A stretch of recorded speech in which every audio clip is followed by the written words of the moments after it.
Hi everyone. For those of you listening to us, I have a very special guest here with us. His name is Professor Giampaolo Iazzolino, and he's an associate professor at the University of Calabria in Italy. How are you doing today? Oh, very well. Thank you for giving me the opportunity to give this interview. Okay. Giampaolo, I would like to start by asking you to describe a little bit your background and what's your role at the university. Okay, I am an associate professor in management engineering at the University of Calabria in the Department of Mechanical Energy and Management Engineering. At the same university, I am a member of the technical committee for spin-offs, and I work on my research. In my research activities, I actually work on business performances, financial performances, also related during last years related to ESG, environmental, social, and governance, and so on, in terms of sustainability. Currently, I am also delegate of director for the right to education. Giampaolo, from your work in the spin-off committee, what makes the difference between a nice idea and a viable spin-off proposal? I think that the difference between a nice idea and a viable spin-off proposal is mainly related to the attention that is paid to the possible target market of the new venture. As a member of the technical committee for spin-offs, I have actually analyzed several proposals from mainly from researchers at the university who had typically a great attention to technical details, to the characteristics of the product, but a very little attention to the possible target market. I think that it is very important to try to consider who can be the customer of the idea in the first place. An important effort has to be devoted to try to have an idea of who is the user, who is the customer, who can be the customer of my idea. In order to do this, it has to be considered that the firm has to solve a problem in the society, has to solve a problem people may have. So it is very important to consider if there is in the new idea a good problem solution fit. You have to ask yourself, what is the problem that I'm trying to solve? Is my solution effective? Often we find, for example, solutions that are searching for a problem. So there is the product, the solution, but actually they don't know what is the real problem that they are facing. I think that's a very good point you mentioned there. Giampaolo, how do you encourage students to think beyond the lab and start connecting their ideas with real needs and markets? I think it is very important to start to go out into the field and try to understand who is the target market. Typically when a business starts, it has no customers. So in order to define a firm being itself, it must have an audience. It is very important to start to engage with customers very early at the beginning of the new venture. When I have a new idea, rather than wait for the product to be perfect, it is necessary to have a very early feedback from customers and try to reach rapidly a minimum viable product that can be improved after. This is the typical approach that is called lean approach that can be very useful. Regarding the data, it is possible to start, for example, with secondary data that are data from databases, for example, or similar. And after try to gather primary data that are specific for the new idea, the new venture, like, for example, starting focus groups or surveys or specific interviews to selected customers. Many students struggle to identify who their user is. What's one question or method you recommend to help clarify this early on?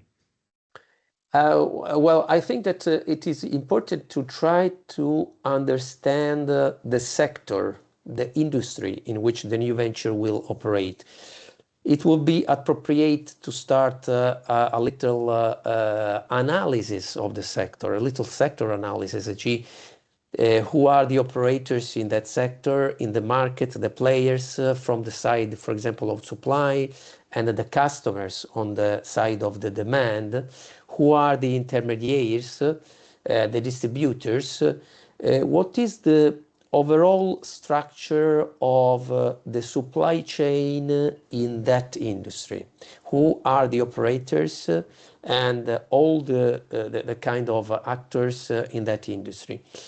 Another important thing is to correctly understand the customer's purchasing process, so that operating this way can help to understand who is the real target of my product, and so who should I contact at first. Great point. How can students choose the right business model for their idea? When we talk about business model, we have to say that actually it is not easy to choose the right business model, and above all, it is very difficult that the right business model is defined early, okay, at the beginning of the new venture. To correctly understand the final business model is often an iterative process that is obtained after a very deep knowledge of the target market and of its needs. It is often necessary to try to understand in detail what are the real needs of the target market. It is very frequent to see, for example, that a firm starts with an idea in terms of product or in terms of marketing strategy, and after the strategy and also some characteristics of the product will change, because the firm realizes that a change has to be done in order to be effective on those customers. So this person often has different attempts before it can be considered as the right business model. Now, failure is part of innovation. How can you help students become more comfortable with uncertainty or rejection in the early stages? I think that this is actually mainly a cultural issue, because, for example, in the United States, failure is considered an important step, almost preparatory, preliminary, a sort of prerequisite for success. While in the European context, it is a little different. It is not mandatory to fail, but the important thing is that when a failure occurs, the reasons and the mistakes don't have to be deeply understood, okay, so that they will be avoided in the future. Mistakes are a very precious and valuable source of knowledge for learning how to improve the venture. And regarding the uncertainty, we have to say that actually nowadays it is very, very, very diffused, more than in the past in our world, in the business and also in the labor world. So that it is necessary, it is important to become more comfortable with it. Great point.